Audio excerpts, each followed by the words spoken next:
the main thing we want to talk about, though, isn't it? It's the pros and cons of Martin O'Neill and Roy Keane, because it's been the big debate that it's kind of waged over the last couple of days. Would we be better or worse off without Roy Keane and Martin O'Neill involved? So I guess we can just split this down into a couple of pros and cons. The big pro here, obviously, is that it's not going to take very long because there aren't many pros to talk about.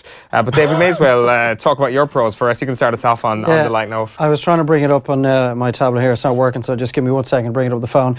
I was like you. I had a feeling going into this process my cons list was going to be slightly longer than my pros list.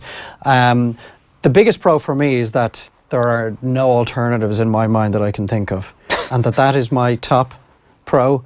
Kind of tells its own story. Big Mick McCarthy suddenly at a loose end. He is at a loose end. Is he waiting for the Ireland job? Because I'm surprised he hasn't ended up back in the Championship at this stage. Or is he waiting for the first round of sackings at Championship level so he can get the job that he's waiting on? You can find out tonight on Off the Wall, because he's in studio a little bit later on. There you go. We'll make sure we ask him that. They have a lot of experience, Roy and Martin. Yep. This is starting to sound like a CV you'd send in transition year. They have a decent track record. The results speak for themselves since they have taken charge of this group of Irish players. And maybe the most important one, and it's definitely a moniker you could have attached to Giovanni Trapattoni, Martin O'Neill is a lucky general. A very, very lucky general. And that is something that you can't buy as manager. I have one more. They have a contract until the end of the campaign, and so you'd have to pay that up if you want to get rid of them. Are you talking about getting rid of them right now? We're not. Well, the question isn't are we to get rid of them right now. The question is weighing up the positives and the negatives. What are the positive and negatives of having them as your management team? Oh yeah, look, I think that O'Neill has a standing within the game from his time in England as a manager and from his time as a successful player, which lends a bit of gravitas to the role in a way that, say, when we had Steve Staunton, for example, wasn't there.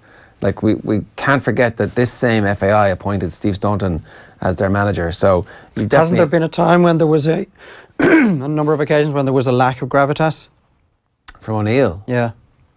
I mean, like, I think that he still has that standing within the game, you know, like, despite the fact his country aren't involved, he's still part of the World Cup punditry. He's at that level of international manager. Like, I don't know what the value of that is. Yeah, I mean, the value of that is supposed to be. I was about to ask you, what is the value of standing within the game? It's supposed to be that you go and meet Declan Rice's dad, and Declan Rice declares for Ireland, and everybody's happy, and he plays for us, and that's where that is supposed to benefit.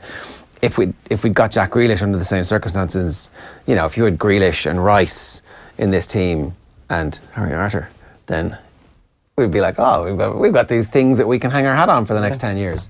We don't have that. Is a positive Roy Keane's passion, or is it a negative? At least he cares. It's not faux care like Giovanni Trapattoni. It's actual, genuine care and love for Ireland and Irish football, and sometimes that spills into things that lead to, you know, infighting. It doesn't lead to huge positives for sure, but I think it's certainly seen outside of football as a pro in general. Like, I think that's a pro. If you're passionate, you can't take that away from Roy Keane. Like, we're about to get into the cons here, so maybe we're being quite kind. What if he's just got high standards? What if he's just got high standards and Ireland doesn't have high standards, doesn't really like high standards? We're like, we'll be grand. We'll be grand. But then there's a lack of realism about that.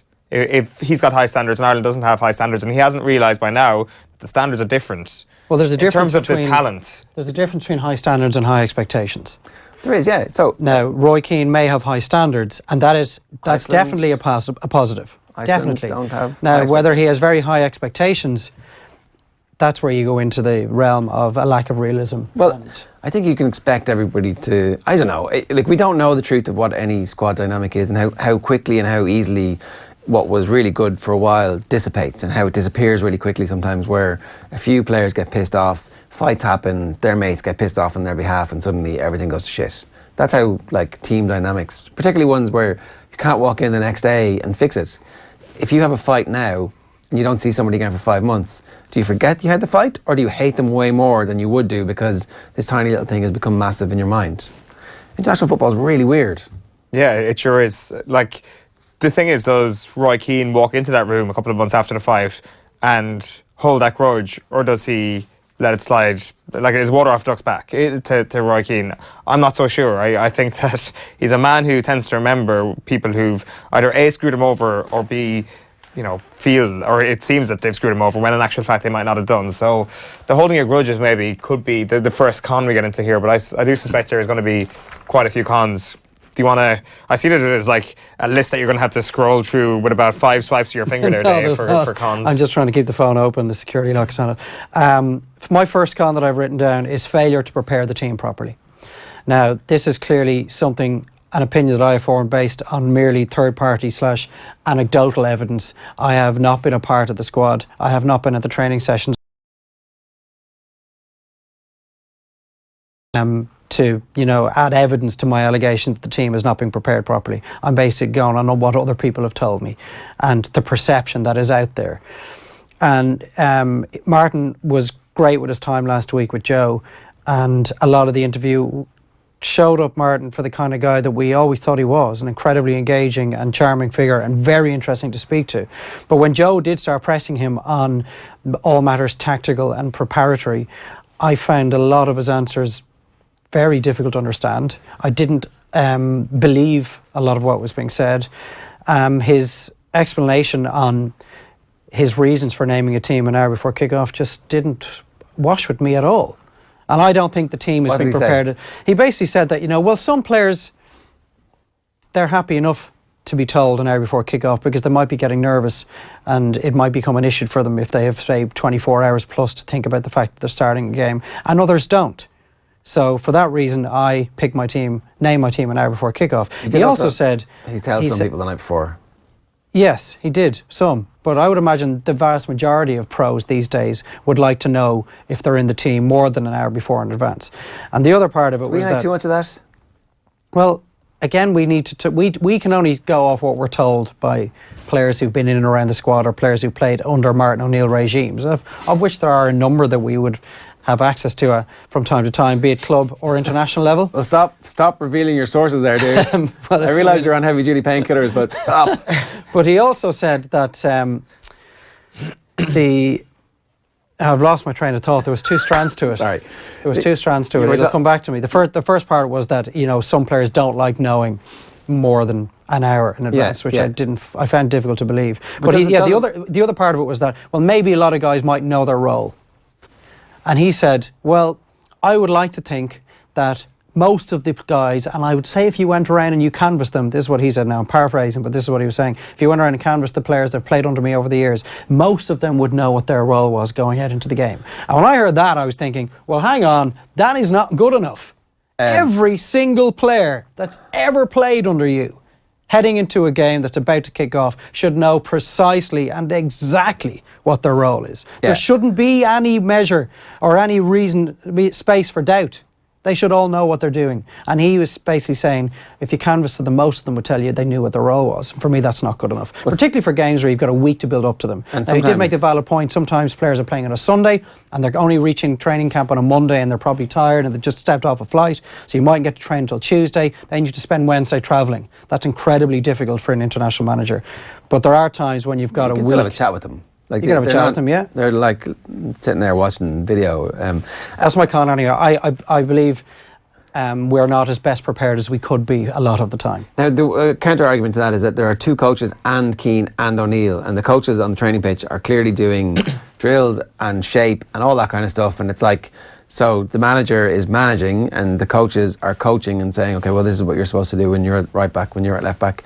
You're supposed to be coming from the keeper, centre back's supposed to play, give everybody an option, lads. Like, that stuff is drilled into them over the course of an 18-month period in the coaching sessions from Walford and Guppy, right? You would think and you would hope that would be the case. Otherwise, what are they doing? What are those training sessions? It's a very good question.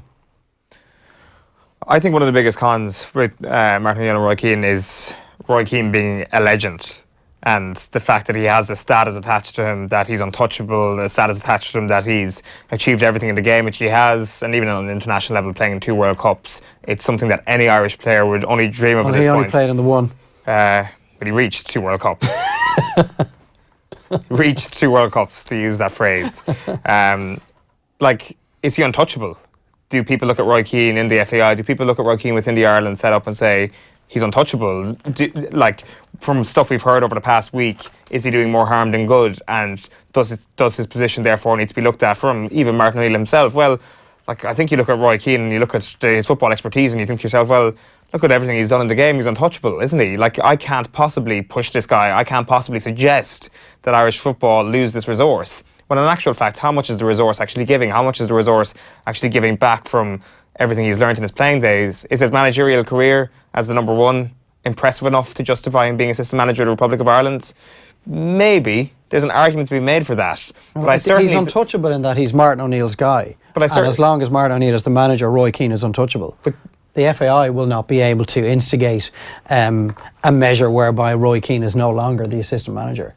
Fair. He's untouchable in that way, yes. Okay, you're getting into technicalities there, but to use a club example, is Jose Mourinho, do we read a lot into his previous club success, his wild club success with Chelsea, with Porto, with Real Madrid, with Inter Milan, etc., and then therefore say, well, he can't be pushed because everything he's done previously in the game? Like, I mean, years and years past, football develops. I'm not sure should we be reading as much into that, because people who do read into what he's done at club level as number one, I think they're right to do so, rather than his playing days. Yeah, I think that's a huge negative. I think that the tag of legend can be quite a dangerous thing in coaching.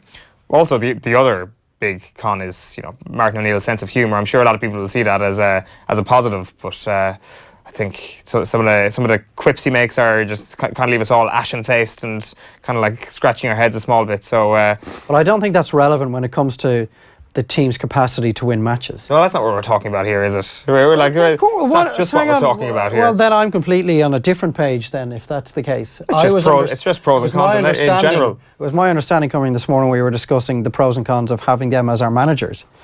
And the view being that, are they the best guys to help win us football matches? Well, if that's what a pro and a con is in your book, I just think, be more of a pro if I laughed at more of Martin O'Neill's jokes. Simple as that. Like Manchester United supporters over the years, if we were going for cons, they might have said, well, Alex Ferguson doesn't appear to be that nice a bloke.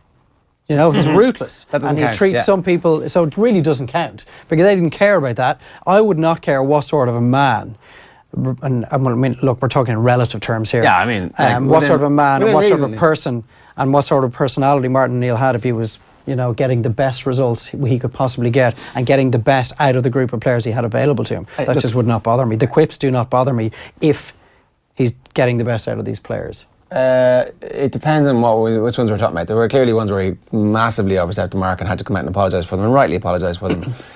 But the kind of deadpan humour stuff, is that what you're talking about? Well, to be honest with you, I'm not really saying that it's having a big effect. You just hate Nordies. Yeah, basically that's it. It's basically, it comes down to that. It's what happened in the noughties in All Ireland semi-finals and finals coming back to the surface again. Okay, so pros and cons weighed up. You're more con than pro. Well, we've only mentioned one con. Dave's got a long list there. Quick, yeah. Falling out with your players is definitely a con. Keane. Yeah. Yeah. This is a Keane O'Neill thing. It's not a Martin O'Neill thing. Refusal to take criticism. Living off past achievements. I don't want to hear about the fact that you won European Cup medals in 1979 and 1980 under Brian Clough. It's utterly irrelevant. It has no bearing on where this team is today. And that's pretty much it. Style of play as well as another. Style of play is really the most important thing here, isn't it? They're an awful team to watch. There's no sense of we're trying to... And yet he talks about that, and he's come from that tradition. And even the Celtic teams, they didn't play silky through the middle football all the time. Can't really compare Ireland to Celtic, in fairness. We don't have the rampaging players. We don't have the two totemic... Don't have Henrik strikers. Larsson up front. Yeah. Or Chris Sutton. Or John Hartson. I would take any of the three at this point, even at whatever age they are now. Go on, quick. Any more cons for you? No, I'm all done. You're done.